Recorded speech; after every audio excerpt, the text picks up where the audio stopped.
She's so rotten, she wants migrants picking cotton. We present to you Democratic Congresswoman Jasmine Crockett, who made this shocking argument why America needs immigrants. Roll it, Alfred. So I had to go around the country and educate people about what immigrants do for this country, or the fact that we are a country of immigrants. Right.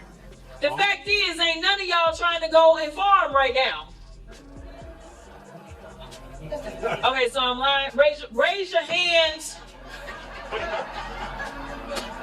When the wheels fall off. You're not. Gutfeld and Megyn Kelly arrived like a wrecking crew with jokes, facts, and no patience. Jasmine Crockett thought she would shut down the room with her attitude and eyeliner, but instead, they roasted her so hard that the fire department should have been called, and Megyn broke down her reasoning like a bad courtroom drama. Let's just say that Jasmine brought sass to a chess match and got checkmated on live TV. It's just, that's what she does. She puts out this video of her acting in a certain way, and that's how she fundraises. We actually did a bit of a deep dive on her after my old colleague from Fox News, Todd Starnes, posted something on X not long ago, Walter. He posted the following: Jasmine Crockett wants you to think she's from the hood, that she grew up on the streets. The exact opposite is true. She attended an exclusive day school where tuition is nearly $35,000 a year. She also attended Rhodes College, a private school where tuition is nearly $55,000 a year. She's cosplaying a gangsta. So we looked up her background. She was born in St. Louis. She's 43. Her dad was a Baptist pastor and a teacher. Her mother worked in a post office. She graduated from Mary Institute and St. Louis Country Day School, one of the most expensive private schools in the city. Indeed, the current tuition, $35,000 a year. If TikTok tantrums and Twitter clapbacks were a legislative skill set, Jasmine Crockett would already be Speaker of the House Majority Leader and possibly even moonlighting as Secretary of SAS. However, for Jasmine, real politics is more than posing theatrically during committee hearings and mastering the art of the side eye. She entered the political arena as if she had just landed from a Bravo reality show spin-off, which no one asked for somewhere between a courtroom and a confessional booth. Jasmine Crockett's got another hot take. No blacks and whites on a wedding cake. The Democrats' new chosen one, Jasmine Crockett, is in the news again for an old clip where she attacked Florida Rep. Byron Donalds for marrying a white woman. Roll it, Bertha. The fact that you sitting around talking about life was better under Jim Crow, is this because you don't understand history? Or literally it's because you married a white woman and so you think that whitewashed you? That's not very woke, is it? Enter now to media personalities Gutfeld and Megyn Kelly. Don't need emojis or mood lighting to make a splash. They didn't come to play.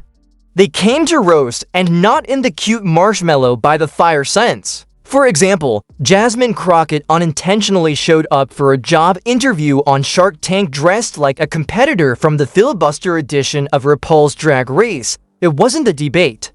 There were no podiums, no thank you for your question, no spinning red buzzers, just a verbal demolition to Gutfeld. Speaking of leftist hypocrisy and cluelessness, Jasmine Crockett is a rising star amongst the far-left progressives in this country. She's a representative from Houston, Texas, of all places, which makes no sense because she seems to be far too left for Houston, but apparently not, because they elected her. It must be like, Orange County in California being like the one outlier in an otherwise uniformly state, like all red with the one blue, all blue with the one red. Okay, so Jasmine Crockett got up at a Los Angeles dinner this past Saturday, and it was hosted by, this is perfect, the Human Rights Campaign, who has read every chapter of the Constitution and used sarcasm as a political tool, has the energy of a sardonic raccoon. Meanwhile, Megyn Kelly took over as the principal called to supervise a food fight in the cafeteria, and Jasmine was the child throwing mashed potatoes without realizing the cafeteria camera was filming in 4K. That was 3 years ago. The ones of her just sounding like a normal person talking. 3 years, not like that was 20 years, but then she moved to Mississippi for all that time. That was 3 years ago. She sounded like a totally normal person. It's only now she's got her accent and she's going to kick everybody's ass. It's such an affectation. Crockett's entire political brand is based on aesthetic outrage. She's the congressional equivalent of adding glitter to a lawsuit. Sure, it's loud and sparkly, but that doesn't change the fact that underneath all that glam is a giant nothing burger with extra sass on the side. Her performance wasn't legislative discourse, rather it was cosplay situated somewhere between I'm reclaiming my time and can I finish my sentence? She seemed to forget that governing calls for more than just dramatic pauses and glares fit for viral media. Is she making any point there?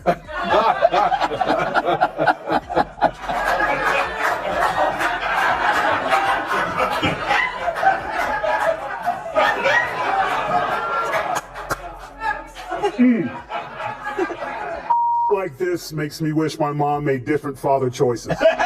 Here, every time Crockett puffed up to deliver what she likely believed to be a mic drop, Greg treated her policy talking points like expired coupons invalid, irrelevant, and not redeemable in any serious conversation he didn't even need to raise. His voice just a few dry observations, and Crockett's entire argument folded like a cheap suit from a campaign donor's discount bin. When someone is so unimpressed that they could complete a Sudoku problem in the middle of a tirade and still have time to make fun of you before your sentence is over, Greg hardly blinked, which is not the same as apathy. Megyn Kelly. While Jasmine was busy trying out for a congressional remake of Mean Girls, she had the kind of charisma that makes people sit up straighter just by walking into a room. With facts, timings, receipts, and the ability to dissect without raising an eyebrow, Megyn arrived prepared.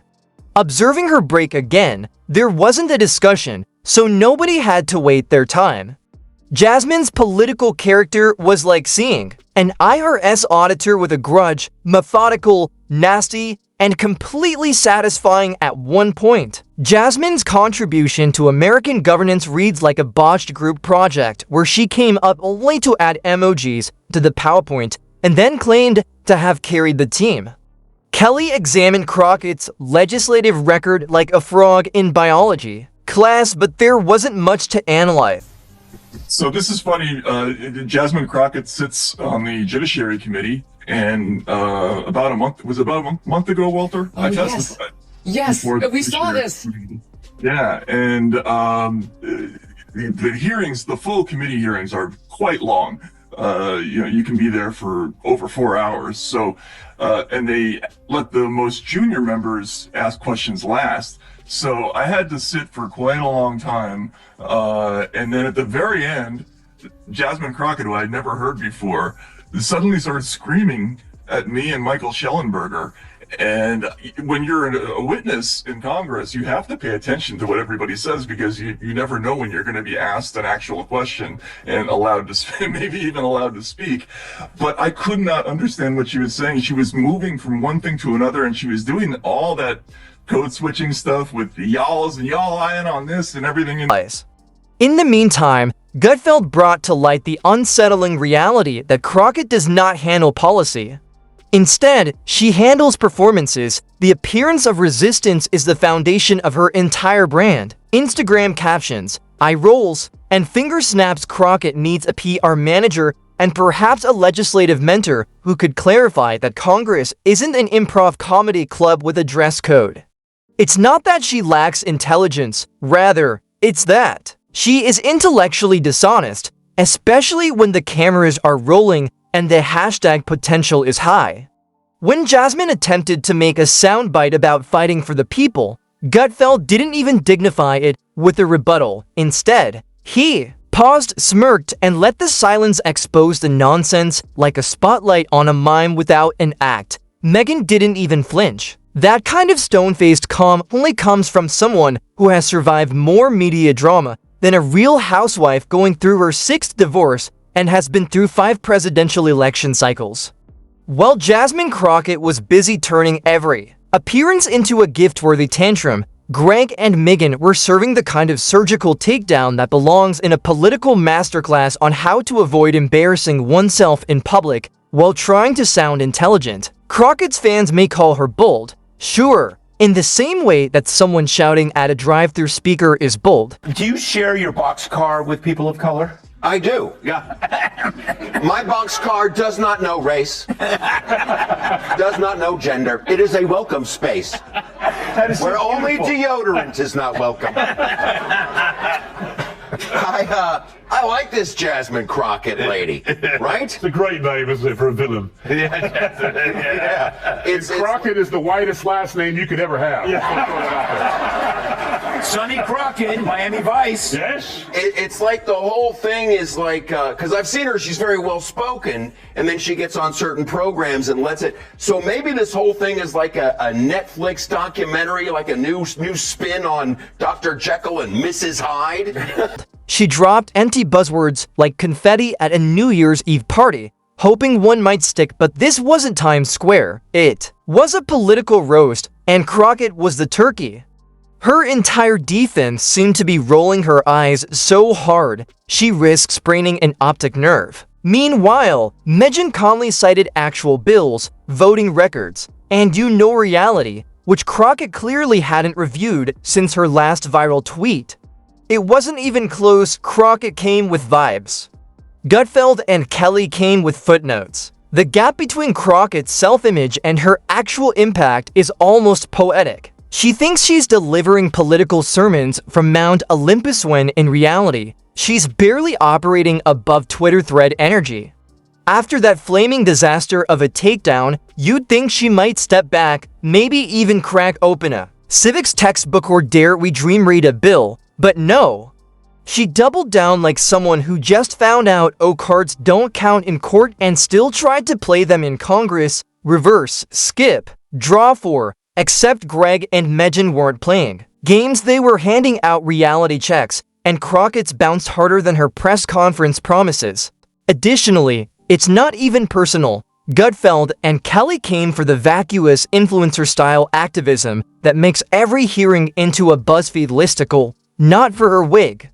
29 times Gutfeld, the master of dry annihilation, pointed out that Jasmine Crockett eyeballed her way to justice. If she spent half as much time creating legislation as she does selecting camera angles, she might actually pass something that isn't just a tweet in committee form. Let's talk about the results that politicians are supposed to deliver. Crockett's resume is painfully obvious.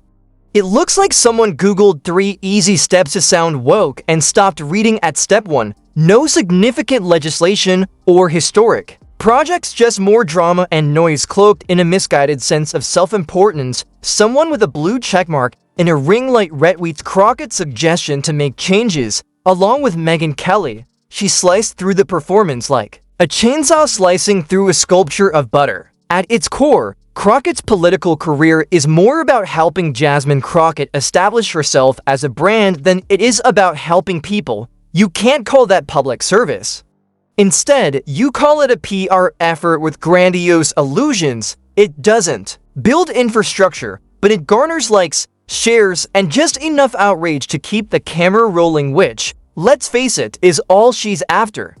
Have you ever witnessed someone try to avoid accountability by giving a TED Talk about feelings? That's Jasmine. I feel insulted and attacked. Like, this is, if you're going to talk about Black history, at least know it. This is, at least know it, okay? But it goes back to, that was 45 seconds of some of the, like, Kamala, you good right now. That was some of the dumbest I ever heard in my life. Here's the thing. This goes back to what we talked about earlier. They never have a solution. Just listen to your dumbass. You want to talk about agriculture? Why don't you fix the lottery? Why don't you make it easier for people who want to come to this country to work in agriculture and equitation? Greg Gutfeld noticed something quite surgical. Crockett's political involvement is like reheating a frozen meal and calling it home cooking. It's noisy, flavorless, and leaves you feeling unsatisfied. She uses cliches like IKEA furniture, which is inexpensive, and she crumbles under pressure. Her entire approach is volume rather than substance, but in deck when she's unsure. She yells when cornered, gestures wildly when incorrect, and blames the closest oxygen molecule for the issue. Despite this, she somehow believes she's Rosa Parks with a ring-lit warning. Spoilers: Rosa Parks didn't use portrait mode when recording her activities. Megyn only needed to point to reveal the hollows. She didn't need to hit hard. After Election Day, Jasmine's talking points vanished more quickly than a campaign pledge. She is a walking contradiction who alleges oppression, demands justice, and refuses to do her research while wearing a press badge to protest ignorance and flaunt it as an accessory. This woman, I've had about enough of her. She wants to be like a member of the squad. She thinks of herself like an AOC. She talks like, she's from the hood. Meanwhile, she grew up in a nice family. She didn't talk like this 3 years ago. 3 years ago, she sounded like you and I sound in this conversation. Like, I'm really excited to be going to Congress. I can't wait to get started on my new job. And now she's like, we need to smack him in the head. We know that we work for the American people, and what we not gonna do is stand around when they pull this that they trying to pull right now. Like, what? What do you? We have videotape. Why are you talking like that? No one believes this bullshit. And now she's graduated to acting like a thug. So congratulations, your term in the U.S. Congress is going really well. That was a great. Like a magic 8-ball full of attitude, Crockett's preferred political weapon is the stare you know. The look she gives when she's done arguing but still wants everyone to believe she's hiding some secret genius. The issue: that is not a game that Greg and Megyn play. They've seen this before. It's a stalled technique masquerading as defiance, not power. Furthermore, the roasting was so thorough that no retort was necessary. Crockett's silence was forced. It wasn't ideal when someone loses their train of thought in the middle of a statement and realizes they won't be receiving any applause. It's a unique form of collapse.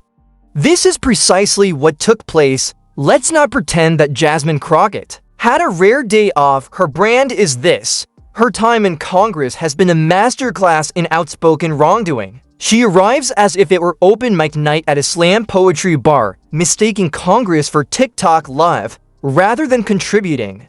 Back in the real world, where outcomes count, Gutfeld and Kelly's attack wasn't merely enjoyable, it was essential. As in, can we stop pretending vibes equal vision at last?